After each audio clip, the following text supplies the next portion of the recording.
하나님 앞에 올바로 설 수 없는 죄인입니다. 다만 예수님만 의지해서 섭니다. 하나님 불쌍히 여겨 주시옵소서. 감사드리며 예수 믿겠습니다. 아멘.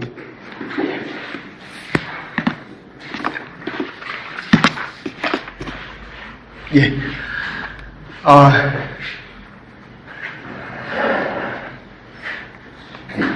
말씀을 준비하면서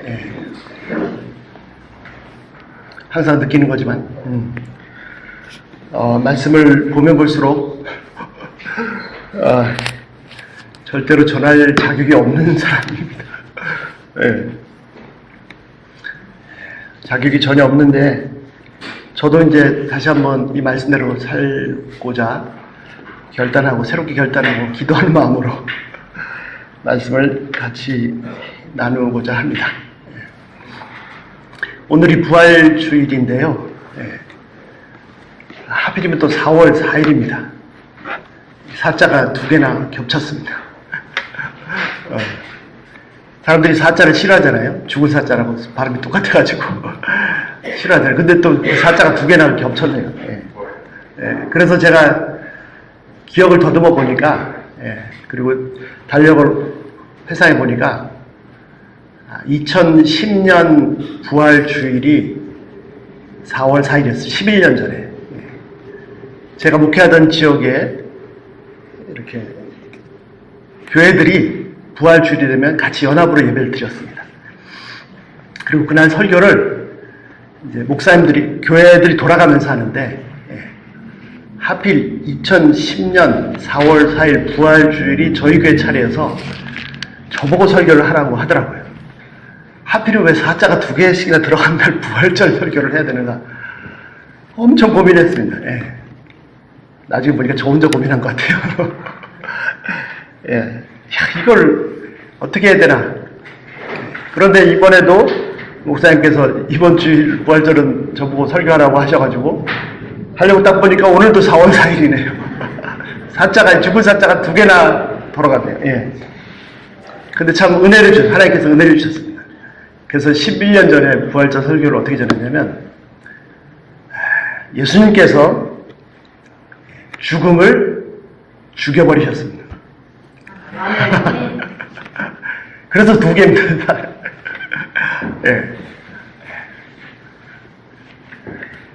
자, 2000년 전 사람들의 생각으로 볼 때는 그 강대한 로마 제국, 그 로마 제국을 싸워서 이긴 나라가 없습니다. 그 지중해, 광대한 지중해 바다를 자기네 호수라고 했습니다. 그런 정도로 큰 나라였고 거의 1000년을 제국을 했습니다. 1000년 동안 어느 누구도 감히 덤비지 못했습니다. 그 1000년 제국, 로마 제국에 그것도 가장 힘없는 식민지 유대 백성 중에서 그것도 촌구석에, 예루살렘 대는 저 촌구석에 갈릴리에 이름도 없는 청년 한 사람이 활동을 하다가 잡혀서 억울하게, 너무나 무력하게 한 번도 맞서지도 못하고 욕을 그렇게 당하고도 한 번도 같이 맞대 욕도 안 하시고 처참하게 십자가에서 죽으셨습니다. 사람들은 기대했습니다. 저분이 저렇게 엄청난 권능으로, 파도까지 잠잠케 하는 저 권능으로 저분이 진짜 메시아라면 우리를 아무리 발버둥 쳐도 벗어날 수 없는 이 로마 제국으로부터 우리를 해방시켜 주리라 했습니다. 그런데 놀라운 것은 그 이후로도 유대민족은 계속해서 창과 칼로 독립하고자 무수히 싸웠는데, 그렇게 싸웠음에도 불구하고 2000년 동안, 자그마치 2000년 동안, 저희는 일제 36년도 길잖아요. 2000년 동안 나라가 없었습니다. 그런데 놀라운 것은 무엇이냐? 그렇게 힘없이 당하기만 하시고 억울하게 십자가에 처형당하신 예수님, 그리고 그 예수님을 따른다고 하는 제자들,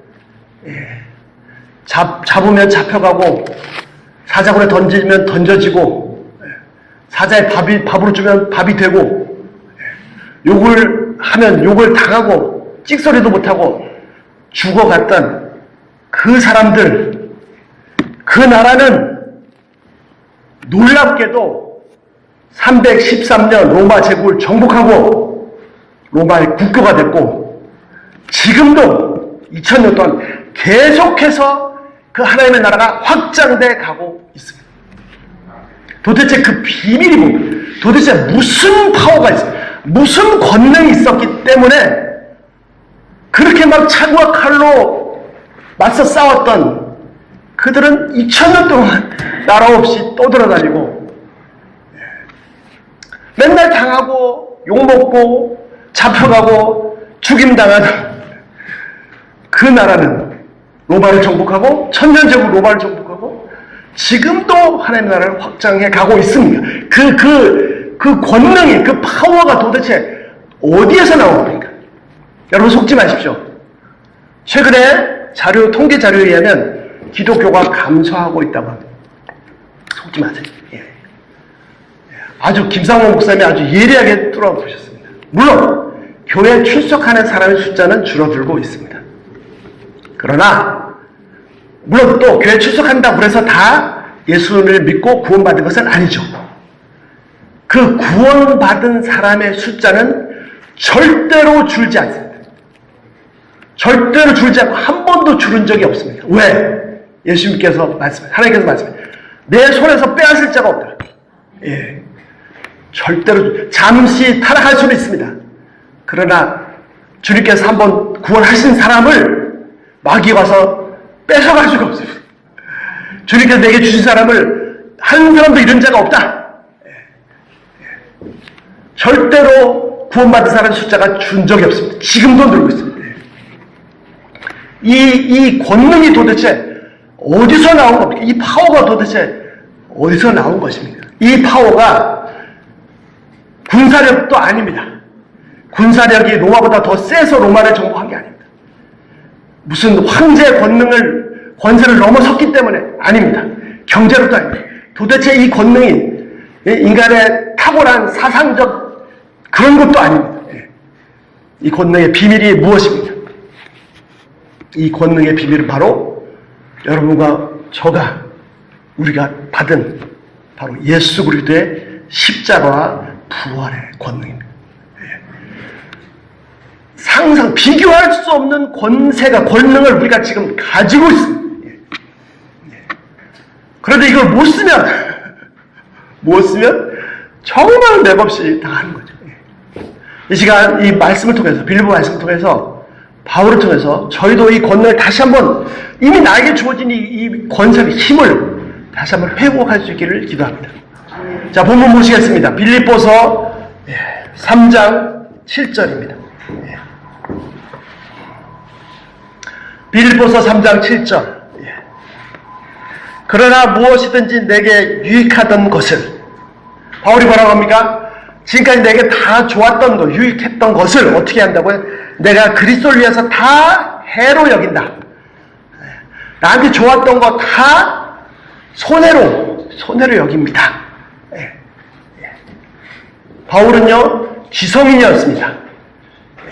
로마 시민권을, 지금식으로 얘기하면 꼭 그런지 모르겠지만 하여튼, 제일 좋은 나라, 하여튼 시민권을 가진 자였습니다. 또 아주 유대인 중에 아주 혈통 자체가 순수 유대인이었습니다. 그렇게 지성인일 뿐 아니라,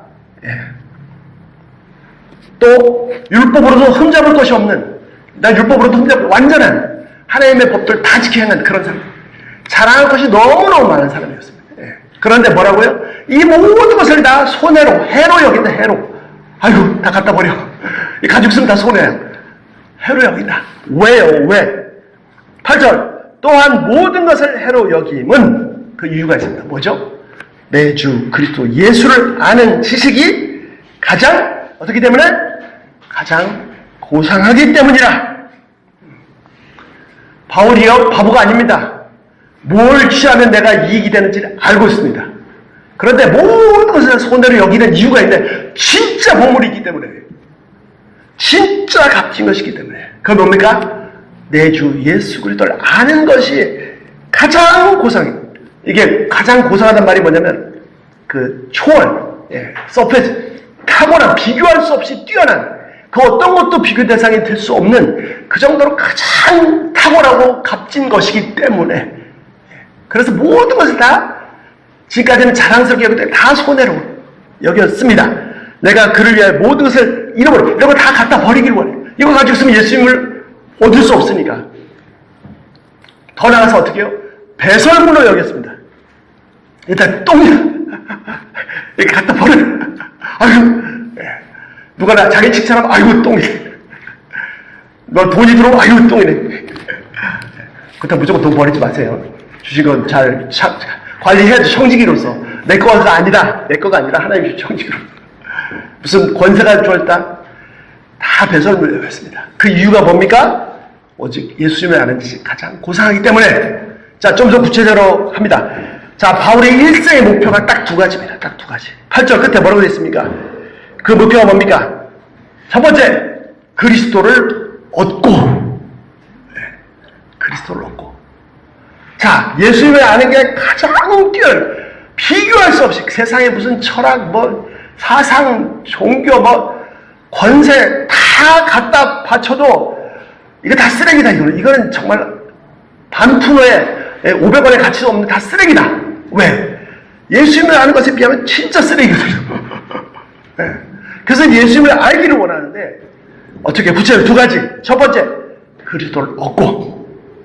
바울이 일생 동안 달려간 목표는 딱 하나입니다. 예수님을 얻고 예수님처럼 되고 싶어서. 두 번째, 9절, 그 안에서, 예수님 안에서 발견되려 함이니. 예. 자, 첫 번째, 다른 거 없습니다. 바울은요, 이 일생 예수님처럼 되고자 죽으라고 그 일생을 달려갔습니다. 바울의 일생 목표는요, 예수님처럼 되는 겁니다. 자, 바울이 직접 올 필요도 없었습니다. 바울이 쓰던 그 낡아 빠진 이 코딱지 묻은 수건만 갖다 얹어도 병자가 나았어요. 그러면 바울이 이 신유의 권능을 얻고자 이걸 목표로 해서 막 기도하고 금식하고 해가지고 그 권능을 얻었다? 아닙니다. 바울은 치유의 권능을 목표로 한 적이 없습니다. 예수님을 목표로 달려가니까 부수적으로 선물로 주어진 것 뿐입니다. 바울은요, 세 번째 하늘까지 갔다 온 사람입니다.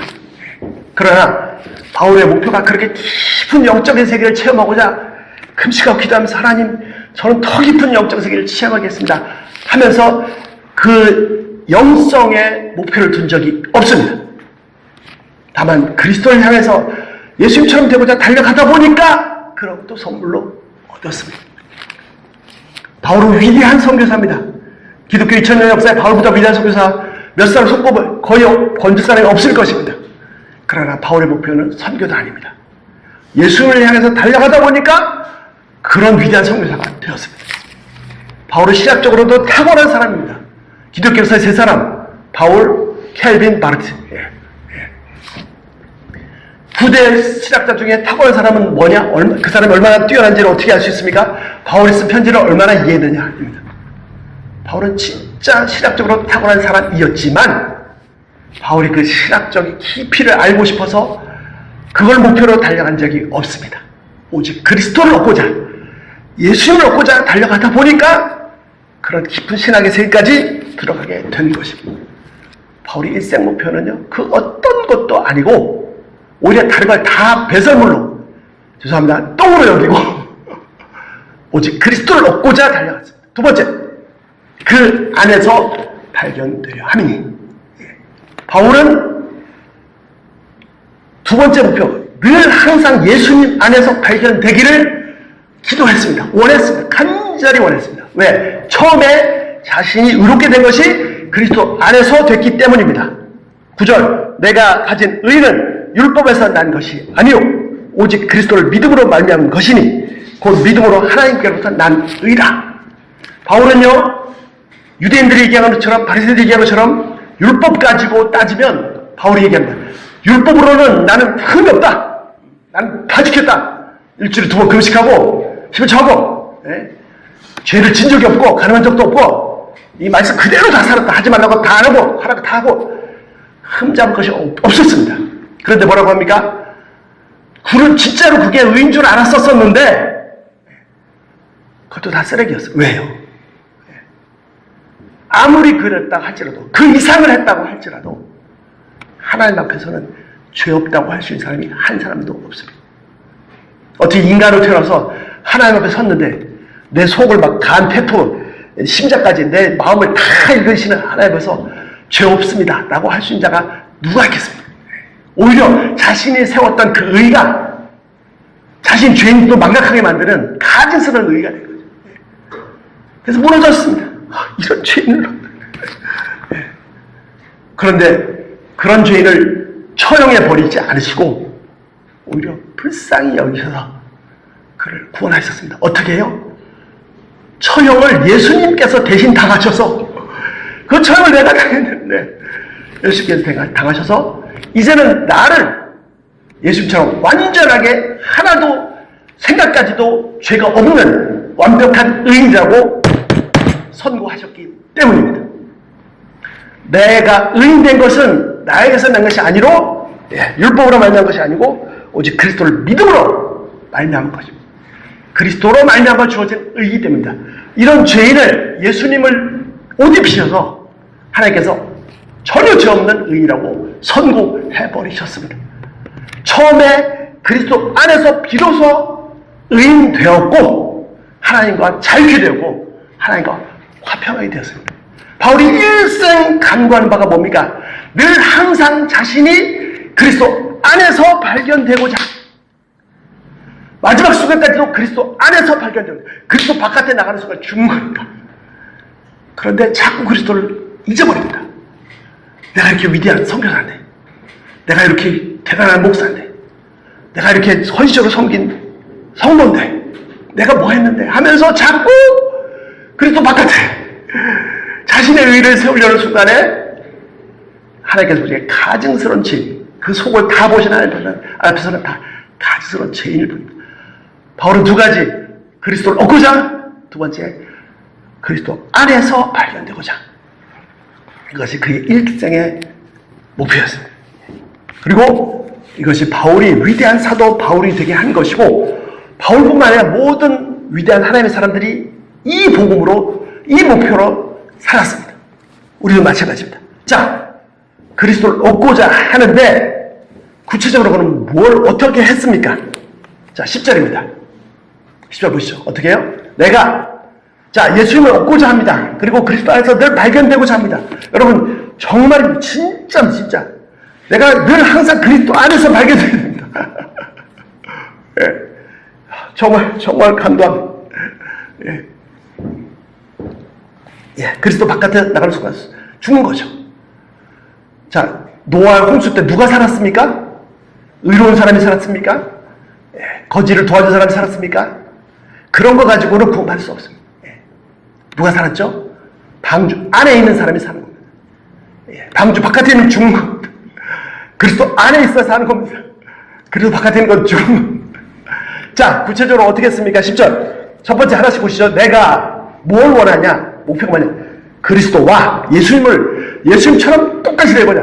예수님과 두 번째 뭘요? 그래서 예수님처럼 되는데 뭘 원합니까? 예수님처럼 되는 것의 최고 정점이 뭐냐면 그분의 부활의 권능. 예. 하나님께서 인류 역사상 나타내 주신, 보여주신 최고의 권능이 뭡니까? 예. 산을 움직이시고, 예. 바다를 쓸어 담으시고, 그보다 더 위대한 권능이 뭐냐면 지옥의 못바닥에 떨어져 있는 죽은 자를 살리시는 권능입니다. 바울은 예수님을 얻고자 했고, 그래서 어떻게 해요? 구체적으로 그 부활의 권능을 얻고자 했습니다. 그래서 어떻게 했습니까? 구체적으로 고난에 참여함을 알고자 하여. 자, 내가 예수님을 얻고자 합니다. 예수님처럼 되고 싶습니다. 그래서 어떻게 해요? 그래서 그 부활의 권능을 체험하고 싶고 알고 싶습니다. 그럼 어떻게 해야 됩니까? 어떻게 해야 내가 부활의 권능을 체험할 수 있어요? 우리에게 어마어마한 권능이 주어졌습니다. 이건 군사적인, 정치적인 그런 것에 비교할 수 없는, 로마를 정복하고 지금도 그 권능으로 나라를 확장하고 계신 하나님의 나라의 권능입니다. 그 권능을 어떻게, 그 부활의 권능을 어떻게 얻을 수 있습니까? 부활의 권능을 알려면요, 바울이 어떻게 했습니까? 첫 번째, 고난에 참여함을 알고자 해요. 부활의 권능을 어떻게 체험합니까? 어떻게 얻을 수 있습니까? 딱 하나입니다. 죽어야 없습니다. 죽지 않으면 부활이 없습니다. 죽지 않으면 부활을 경험할 수 없습니다. 내가 비둥비둥 살아있으면 절대로 부활이 어떤 세계인지를 알 수가 없습니다. 바울은 그 권능을 체험하고 싶었습니다. 장차 부활뿐만 아니라 이 땅에서도 부활의 권능을 체험하고 싶습니다. 그래서 어떻게 해요? 어떻게 하셔든지 고난에 참여하고 그분의 죽으심을 본받아. 고난 받는 정도가 아니라 고난 받는 걸로 약해요. 그래서 죽고 싶어요. 그래서 어떻게 해요? 죽으심을 본받아. 어떻게든지 죽어서 십자가의 고난의 끝에, 저 끝에, 힘들어 죽을 것 같다. 안 돼. 죽어서 그 다음에 뭡니까? 파멸로 끝장나는 것이 아니라 부활의 세계가 통과에 들어가야 문이 열려서 다른 세계가 열립니다. 바울은 일생 예수님처럼 되고 싶어서 그 부활의 권능을 체험하고 싶어서 계속해서 고난에 뛰어들었어요. 고난을 주면요, 이놈들 네가 날 때려 나는 두 배로 갚을래가 아니라 할렐루야 고마워 더 고난에 막 뛰어드는 고난 더 고난다. 남들이 멸시합니까? 속이 뒤틀려가지고 저게 나도 뭐 속이 없나? 네가 한마디 하면 난 두 마디 할 수 있어. 다 아니라 감사합니다. 더 욕하고 더 멸시하고. 제가 참 마른 자입니다. 남들이 살짝 무시만 해도 부끄럽습니다. 저도 이제 나름대로 이렇게 뭐 겸손하게 한다고, 또 원어 강의한다고 하는데 어느 날 눈 떠보니까 제가 그 몇 분 안 되는 그 속에서 제가 왕노릇하고 있더라고요. 그래가지고 저보다 좀 잘나 보이고 잘해 보이는 사람이 있으면 이게 마음이 불편한 거라. 정말 인간의 값어치가 반푼의 값어치도 500원짜리도 아니고 1000원짜리, 그냥 500원짜리도 정말 쓰레기 같은. 근데 그것도 몰라요. 그것도 모르고 그냥 막 속이 뒤틀려가지고 그냥 저걸 어떻게 이제 콱 눌러놓을까 이러고 있다. 바울은 어떻게 했습니까? 멸시하고 욕하면 어떻게 해요? 할렐루야 감사합니다. 더. 왜요? 내가 그토록 사랑하는 그 주님이 나를 위해 생명을 아끼는 그분이 멸시를 당하기 때문에 내가 그런 걸 당하셨다면 얼마나 황소하고 용감해서 감사합니다. 베드로가 뭐라고 했습니까? 나를 십자가에 똑바로 달지 말라. 내 주님이 그렇게 당하셨는데 나를 거꾸로 달아라. 거꾸로.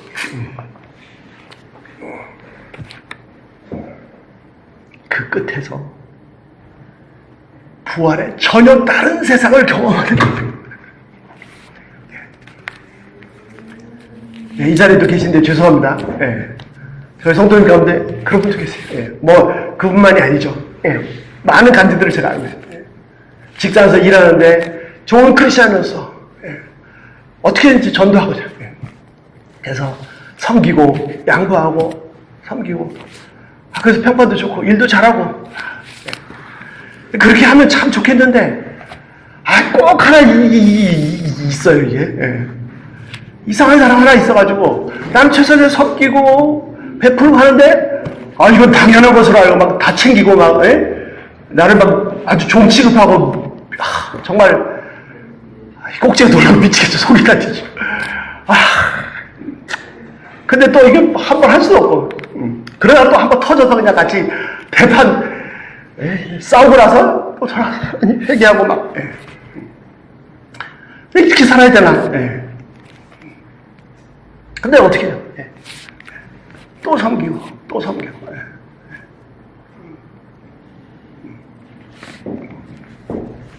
그런데 사정이 생겨서 그 일터를 옮기게 됐을 때, 그 사람이 진짜로 진심으로 와서 감사를 표하고, 몇 주 지나서 연락이 왔는데, 교회 나가고 싶다고. 여러분, 우리에게 엄청난 파워가 주어져 있습니다. 그 권능은 바로 십자가 부활의 권능입니다. 내가 죽어서 이 고난받고 멸시당하는 게 아니라 구정 넘어서서 고난의 저 끝까지 가서 죽을 것 같아. 아니 진짜로 죽어버렸을 때 부활의 세계가 열립니다. 자, 성경에는 네 가지 제사가 있습니다. 한번 보시죠. 첫 번째, 레위기의 제사가 있습니다. 우리의 죄를 위해서 양을 잡아서, 염소를 잡아서, 소가지 잡아서 드립니다. 그 출발점은요, 바로 유월절 제사입니다. 유월절 제사.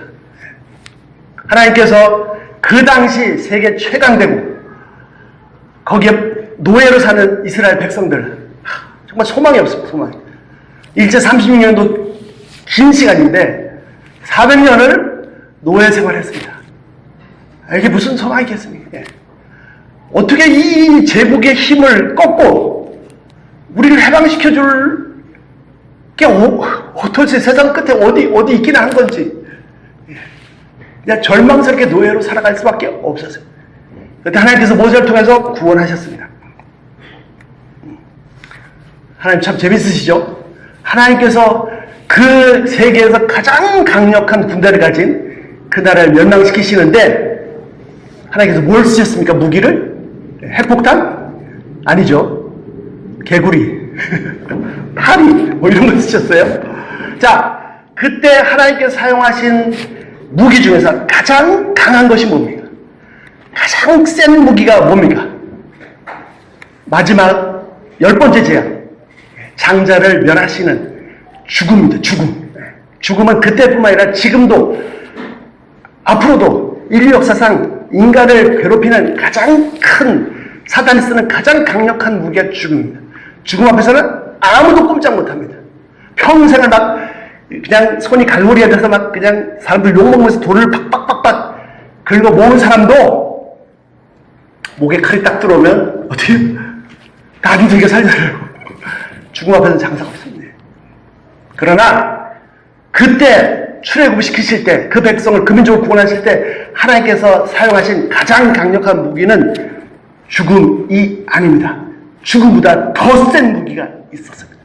그것은 뭐냐면 그 죽음을 못 들어오게 막아버린 어린 양의 피입니다. 가장 연약한, 끌고 오면 끌려오고 배를 가는데도 찍소리 못하고 생에 끊어져도 숨 놓으시고 한마디 못하는 그 어린 양의 피가 그 가장 강력한 죽음까지도 이겨버린 진짜 하나님의 권능이었습니다. 그래서 유월절 음식 중에 하나가 뭐냐면 무교병도 있지만 그 양의 앞다리가 있습니다. 뼈, 그 션티본이라는 히브리어로 스루아라고 하죠.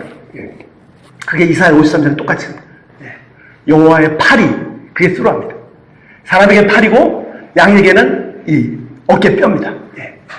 그 이제 죽임당한 어린 양을 뜻합니다. 하나님의 팔이, 편팔이, 스루아 네투아, 여호와의 팔이 누구에 나타나느냐? 세상에서 어마어마한 권능이 나타난다고 그러는데 도대체 어디 있는 거야? 뭐 핵폭탄보다 수소폭탄보다 더 큰 위력이 있다고 하는데 어디 있는 거야? 이게 그 권능이야? 여호와의 팔이 누구에 나타나느냐? 자, 첫 번째 제사, 그게 진짜 하나님의 권능이에요. 두 번째, 이 네 가지 제사의 핵심이죠. 예수님께서 오셔서 친히 여호와의 팔이 누구에 나타나요? 어린 양이 되셔서 당신의 생명을 내어주셨습니다. 인간적으로 볼 때는, 세상으로 볼 때는요, 그런 패배도 없습니다. 예수님이 죄가 있으셨습니까? 죄 하나도 없습니다. 그런데 억울하게 모함을 당해서 죽임을 당하시는데 찍소리도 못하세요. 그렇게 욕을 먹었는데도 한마디도 맞대어 욕도 못하세요. 그렇게 고난을 당한데도 아니, 한 대 치면 나도 두 대는 쳐야 되는 거 아니에요? 다 당해. 조롱하고 비웃어도, 와, 속도 없나, 진짜 비참하게, 무력하게, 너무나 힘없이 연약하게 죽임을 당하셨는데, 그분이 바로 수소폭탄보다도 더 강력한 인류에게 나타난 가장 최고의 하나님의 파워입니다. 그래서 어떻게 해요? 로마서 1장에 하나님께서 저를 죽은 자 가운데서 일으키셔서 하나님의 능력으로 하나님의 아들이신 것을 입증하시다. 로마서 1장 3절. 우리에게 주어진 파워는 바로 그 권능입니다. 두 번째 제사. 세 번째 제사. 우리 말씀 한번 같이 보시죠. 자, 빌립보서 2장입니다. 앞에 보시겠습니까? 오늘 본문이 3장인데 2장 17절입니다. 2장 17절. 바울이 뭐라고 그랬습니까? 자, 세 번째 제사. 만일 너희의 믿음의 제물과 섬김 위에 내가 나를 전제로 드릴지라도 나는 기뻐하고 너희 무리와 함께 기뻐하리니. 자, 보세요. 세 번째 제사입니다. 바울이 뭐라고 합니까? 너희의 믿음의 제물과. 자, 성도들이 헌신했습니다. 그래서 헌물을, 제물을 드립니다.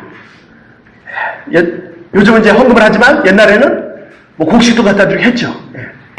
뭐 양을 키웠으면 양도 갖다 드리고. 그것뿐만 아닙니다. 모든 봉사하는 거, 섬기는 거, 자기의 시간과 인생을 다 드리는 거. 그 위에 바울이 뭘 하기로 원한다고요? 나를 전제로 드릴지라도. 이 전제라는 것은 뭐냐면 그 포도주를 부어서 드리는 겁니다. 근데 전제만 따로 제사를 드리지 않습니다. 구약의 제사가 형태가 드리는 게 세 종류가 있는데 첫 번째 번제죠. 번제는 뭡니까? 짐승을 잡아서 태워서 드리는 겁니다. 두 번째 소제죠. 소제는 뭐죠? 곡식을 볶아서 드리는 거죠. 세 번째는 포도주를 부어 드리는 겁니다. 근데 이 번제나 소제는 따로 드리는데 이 전제는 항상 따로 드린 적이 없고 항상 번제를 드린 다음에 소제를 드린 다음에 거기에 부어서 드리는 겁니다. 바울은 뭐라고 했냐면 성도님들이 예수님 만나고 완전히 헌신했습니다. 다 드렸습니다. 거기에 막 여러 가지 모습으로 주님께 다 헌신합니다. 자신의 인생을 다 드립니다. 거기다가 뭐라고 해요? 나도 여러분들의 재물과 섬김에 나도 나 자신을 부어서 전제로 드리기를 원한다. 자, 세 번째 제사가 뭐냐면요. 두 번째 제사, 예수님의 죽으심으로 말미암아 구원받은 성도들이 자신의 소유한 것뿐만 아니라 자신의 모든 것을, 자신의 인생 전체를 다 부어서 제물로 드리는 겁니다. 이것이 성결의 비결입니다. 자, 그런 엉터리 같은 얘기를 하는 사람이 있어요. 자, 예수님께서 나의 죄를 다 용서하셨으니까, 내가 앞으로 지을 죄까지 다 용서하셨으니까 이젠 내가 마음대로 죄 짓고 살아도 다 용서받았네 라고 말하는 사람이 있다면 그 사람은 진짜로 구원받은 사람인지 한번 검사를 해봐야 됩니다. 왜요? 맞는 말이잖아요. 예수님께서 나의 과거의 죄도 용서하셨고 십자가에서 나의 미래 죄까지 다 용서하셨는데 그러면 내가 아무리 죄 짓고 살아도 그 죄도 다 용서받는 거 아닙니까? 라고 말이 맞잖아요. 틀렸나요? 엉터리입니다. 왜 엉터리죠? 정말로 구원받은 사람이라면, 정말로 용서받은 사람이라면 그런 말을 할 수가 없습니다. 자, 내가 교통사고로 차에 치여 죽을 뻔했습니다. 근데 나를 그토록 사랑하는 어머니가 그냥 순간 어떻게 소식도 없이 나를 밀쳐내고 나를 살리고 어머니가 돌아가셨어요.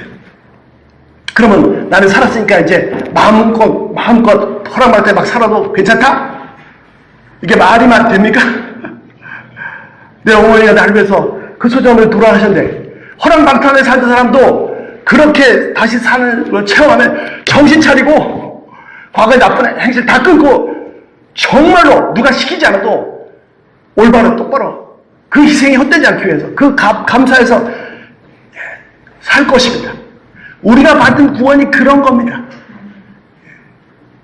내가 구원받았으니까 예수님이 희생에 돌아가셨으니까 난 함부로 살아야 돼. 그 가치를 전혀 모르는 거예요.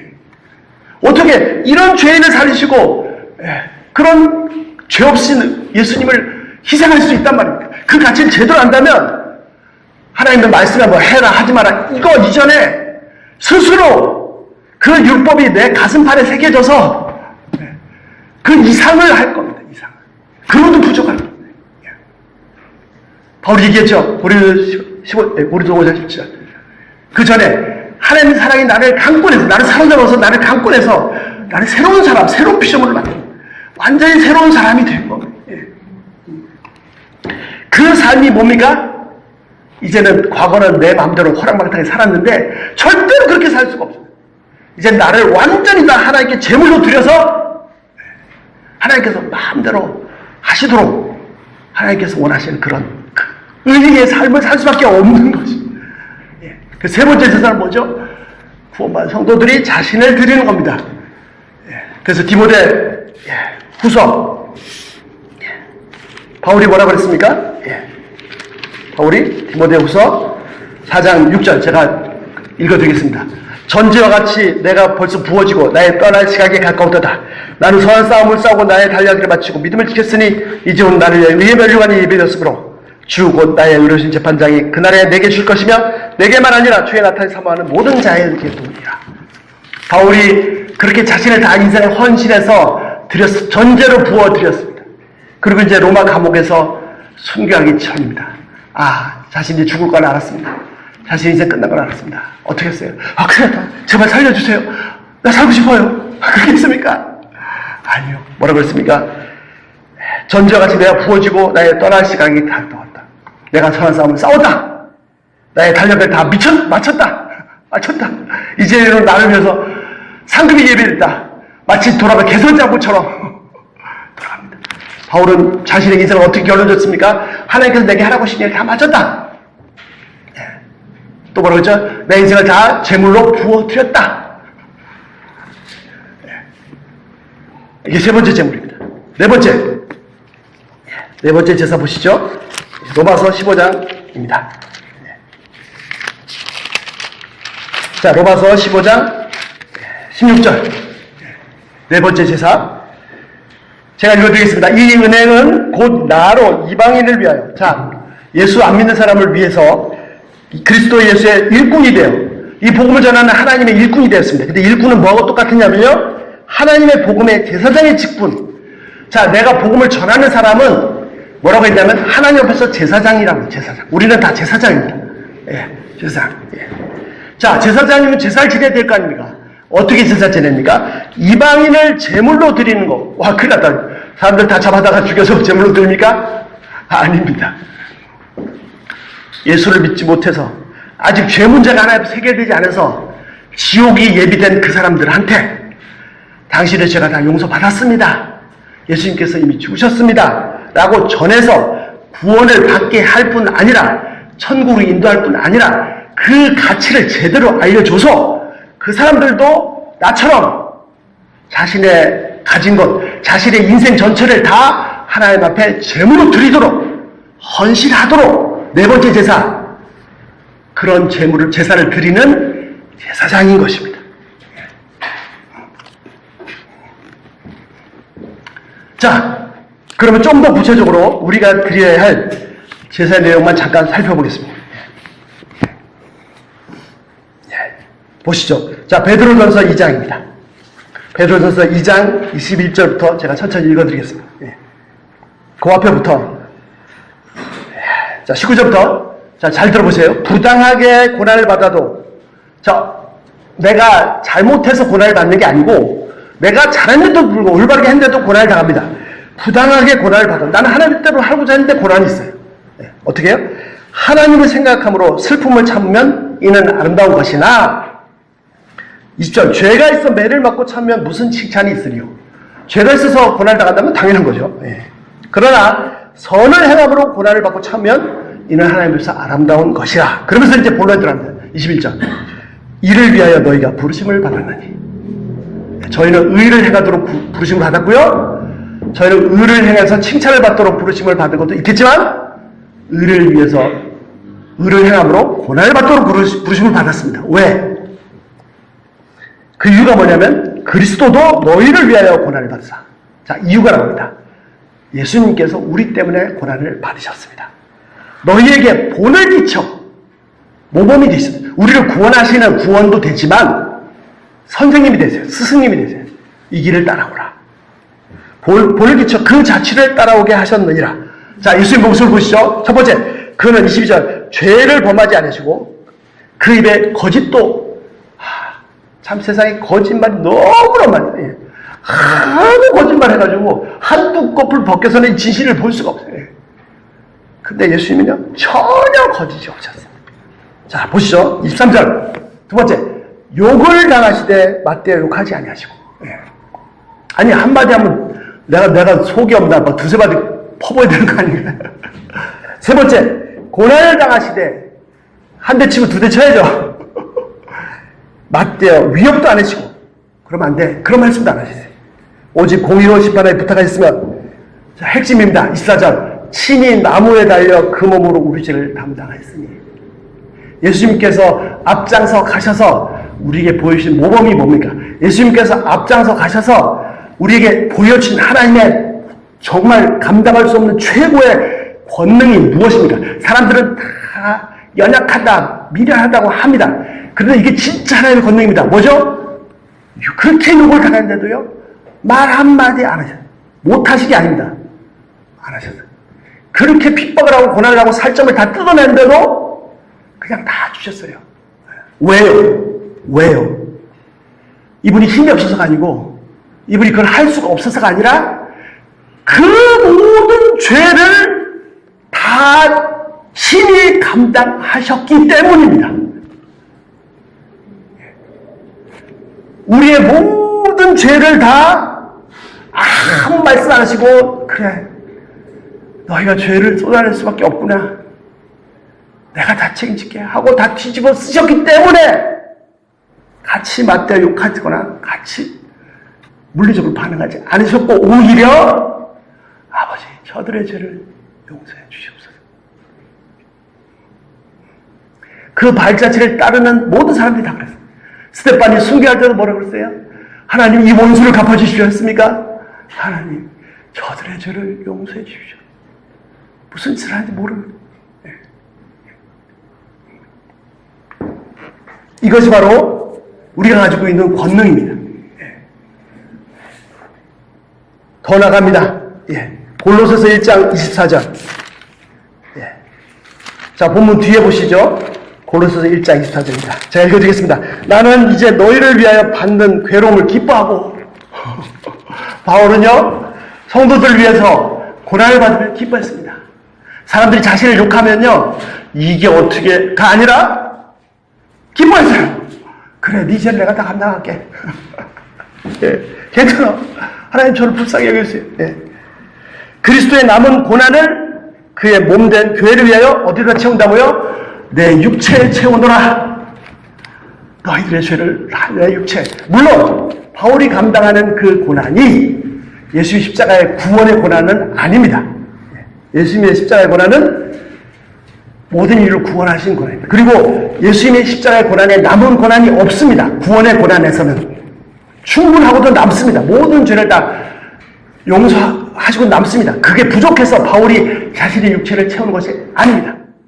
바울이 뭘 채웁니까? 만약에 예수님께서 이 땅에 살아계셨더라면 저들의 죄를 당신 몸으로 또 감당하셨을 텐데 하는 그 고난을 바울이 감당한 것입니다. 우리도 마찬가지입니다. 사람들이 나를 멸시하고 무시하고 조롱하고 고난을 준대. 여러분, 저는 어떻게 했냐면 이게 그냥 속이 뒤집어지고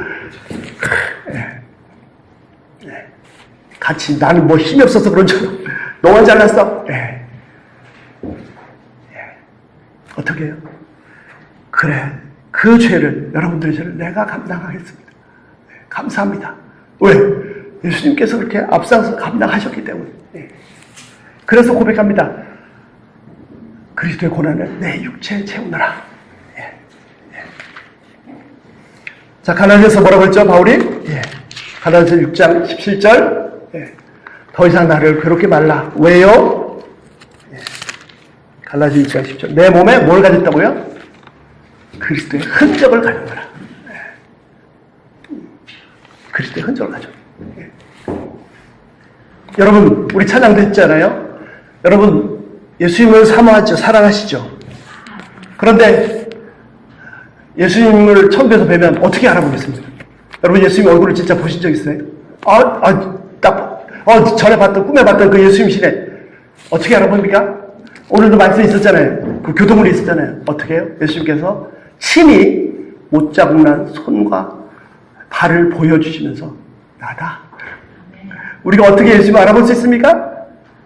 그분의 얼굴은 모르지만 그분의 손에 옷자국, 발에 옷자국, 허리에 창자국을 보고 알아볼 수 있습니다. 예수의 사람, 예수 그리스도의 사람은 어떤 사람입니까? 사람들의, 내 주위 사람들의, 이 세상에 지금 이 시대의 죄를, 허물을, 그들의 죄를 내가 짊어져서, 내가 괴로워서 내 몸에 똑같이 그 그리스도의 흔적을 가진 사람들입니다. 같이 맞대어서 내가 힘만 있으면 저들을 다 찍어 눌러가지고 꼼짝 못하게 할 텐데 가 아니라 역사가 증명하잖아요. 유대인들 그렇게 막 로마보다 더 센 힘을, 군사력을 가져서 독립하려고 했습니다. 2000년 동안 나라가 없어요. 다 그들의 죄를 담당한, 그리고 죽어간 그 성도들의 나라는요 313년 로마를 접고 지금도 그 나라는 계속해서 왕성하게 발전하고 있고 나중에 주님 오실 때 영원히 통치하실 그 나라가 될 겁니다. 죽음의 끝에 내가 버려지고 멸시당하고 무시당하고 괴롭고 괴롭다 못해 죽을 것 같고, 아니 그 십자가의 고난의 끝에 새로운 세상이 열리는 부활의 세계가 있습니다. 부활.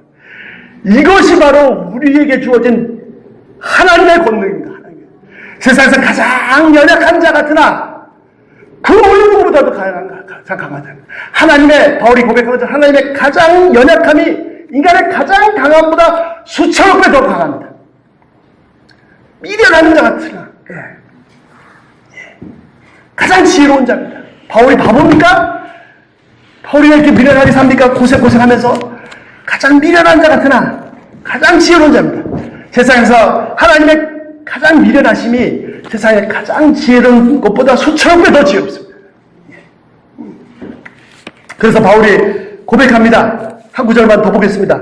고린도 전서 15장 31절. 고린도전서 15장은 부활장이죠. 15장 31절 뭐라고 합니까? 31절 제가 읽어드리겠습니다. 형제들아, 내가 그리스도 예수 우리 주 안에서 가진 바, 너희에 대한 나의 자랑을, 자, 바울이 예수님 안에서 막 자랑하고 싶은 게 있습니다. 막 자랑하고 싶은 게 있어요. 야, 좀 누가 말 좀 안 거나 왜 이거 몰라줘? 막 자랑하고 싶은 게 있어요. 뭘 자랑합니까? 바울이 출세했다 자랑합니까? 나의 자랑을 두고 단언하노니 뭘 자랑합니까? 나는 날마다 죽노라. 바울이 뭘 자랑해요? 나는 날마다 죽다. 야, 내 말 좀 들어봐. 내가 막 자랑하고 싶은 게 있거든? 난 매일 죽어. 자랑하고 싶은 거 자랑. 이 사람이 나를 이렇게 핍박을 했어. 얼마나 감사한지. 또 죽을 기회가 생겼어. 나는 날마다 죽노라. 이게 무슨 말입니까? 그래서 나는 날마다 부활을 경험하노라. 죽지 않는데 무슨 부활이 있습니까? 오늘 본문 고백 보셨잖아요. 그리스도를 얻고 어쩌든지 그 부활의 권능에 참여하고 어떻게 하든지 어떻게 해요? 고난에 이 세상이 계속 핍박합니다. 저것들을 그냥 힘만 있으면 다 뒤집어 엎을 텐데 가 아니고 그래, 너희들의 죄를 나도 예수님의 고난에 참여 내 몸에 채울게. 감사합니다. 그래서 어떻게 해요? 그래서 고난에 참여함을 알고자 해요. 그래서 그의 죽으심을 본받아. 어떻게 죽은 자, 죽어서 끝? 아니죠. 죽어서 끝인 줄 알았는데 이제 새로운 세계가 열립니다. 부활의 세계가 열립니다. 맨날 꼼지락 기어다니던 벌레가 똘똘 날려 죽은 줄 알았는데 팍 깨지더니 꼼지락 기어다니는 게 아니라 하늘을 차고 달리는 나비가 다른 세상입니다. 이 세계는 죽지 않으면 경험할 수 없습니다. 장차 우리에게 그 부활의 세계를 주실 뿐 아니라 매일매일의 삶에서 나는 날마다 죽어서 날마다 부활의 세계를 경험할 수 있습니다. 이것이 바로 하나님께서 우리에게 주신 진짜 권능입니다. 내가 같이 맞서고자 하면요, 같이 맞서고자 하면 그냥 내 힘 맨날 당하고 끝이에요. 그런데 예수님을 본받아서 주님, 제가 오늘도 주님께서 말씀하신 대로 제 십자가를 지고, 예수님이 지신 십자가처럼 나도 내 십자가를 지고 이들의 죄를, 가장 가까운 내 배우자의 약점과 허물부터 내 자녀들의 허물은 잘 감당해요.